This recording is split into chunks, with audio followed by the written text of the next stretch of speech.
doxee bàyyi leen yàq presse bi yëpp ci loolu lañ xëy presque tey li Alioune Tine wax ñoom ñëpp ci lañ xëy tey. ziar patriotique tey ñoo ngi lundi 26 août donc ci kanam tuuti dinaa leen ñëwal ci benn vidéo ak Air Sénégal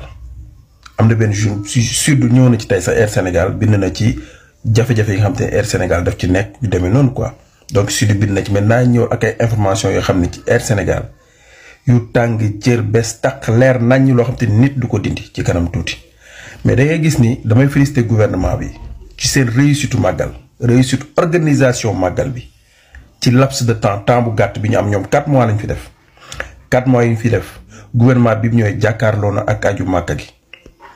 jàkkaarloo na ak tabaski gi jàkkaarloo na ak organisation 4 avril ak niñ ko gérer jàkkaarloo na ak niñ ko sax mbay mi wàññim dund bi problème courant bi naroon a jànkoonteel ndox bi ñu ñëw màggal gi ñëw tegu ci encore mu nekk organisation yoo xam te ni nguur fi jaar yëpp ay couac lañ doon am nguur fi jaar yëpp bu ñu màggalee ba pare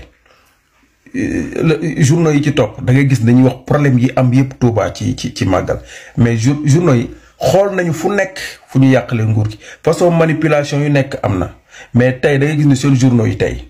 waxuñ presque ci màggal gi même cérémonie officielle bi journaux yu bëree bëri presque waxuñ ci liggéey bu rafet bi nga xam te ne nguur gi def na ko te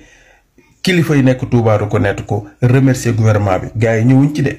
gis nga bu problème amoon tey ñoom ñëpp moom la ñuy bind mais la fekk binduñ ci rek binduñ ci ñu ignorer ko rek moo lay wan ni affaire yi mujj jaar na yoon ndox gars yi def nañ ci luñ ci mën ci transport accident yi par rapport ak at yi weesu dafa wàññeeku bu baax a baax ba ci moori accident par rapport ak at yi passé parce que gendarmerie police liggéey bu rëy bi nga xam ne te ni moom lañ ci liggéey affaire courant bi dañ ko gérer normalement lépp jaar yoon sécurité bi même chose santé ñu def ci liñ ci war a def ba gendarmerie armée sax def ay camp yoo xam te ni pour di faj nit ñi état bi def ci liggéey bu mucc ayib ñoom lan lañ gis pour jéem a yàq naan courrier bi fii courrier bële loolu la lañ am te heureusement bi sëñ Bass génnee leeral bi sëñ Bass génnee leeralu leer nañ mu nekk benn courrier boo xam te ni am na benn presse bu ko jël maanaam ni mu génnee information c'était pour jaxase parce que xool nañ fu nekk fu ñu yàqee nguur gi amuñu ko parce que gars yi salafiste yi dañoo def li ñu mën pour que màggal gi màggal gi organisation màggal gi mucc ayib te dañ ko réussir presque à 96% lépp luñ digge woon ak kilifay Touba yi may féliciter gouvernement bi ci loolu.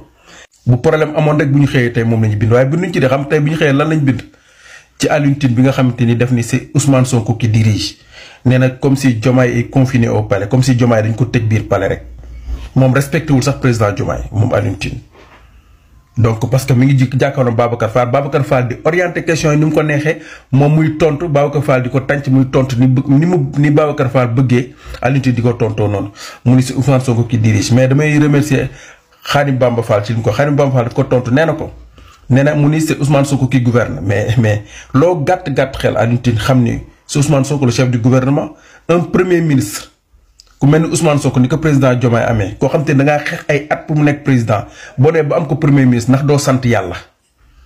donc tàmmu leen a gis premier ministre boo xam te ni dafay am doole ji mu am di imposer wu tàmmu leen ko gis da nga naan tàmm gis ay premier ministre yoo xam te dañuy soumise ñu leen di defloo ñuy def yenn xamante yi nii président di leen diri non fii ñun.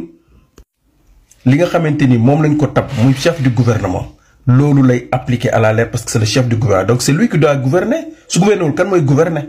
donc loo gàtt xel xam ni le premier ministre c'est le chef du gouvernement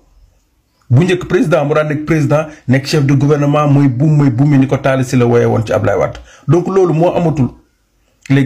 premier ministre rôle am ci la nekk à 100% mooy premier ministre mooy chef du gouvernement c'est lui qui gouverne loo gàtt xel donc loolu la Khadim Bamba tontu donc loo gàtt xel war a xam ni c'est le premier ministre chef du gouvernement c'est lui qui doit gouverner donc nga respecté aussi président Diomaye bi mel ni un président boo xam dañ ko confiné parce que tu n'as rien compris président Ousmane Sonko wax na ko keroog nee na des fois day dem ci bureau président Diomaye fekk ko muy liggéey boo xam te nee na du noppalu ndax liggéey ñoom taluñu ay wax kii gouverner mi ngi gouverner di gérer li muy gérer président mi ngi toog di liggéey di ko jox ay directives mu koy doxal loolu lañ xam noonu la war a doxee te noonu lay doxee bàyyi leen yàq. presse bi yëpp ci loolu lañ xëy presque tey li Alioune Tine wax ñoom ñëpp ci lañ xëy tey.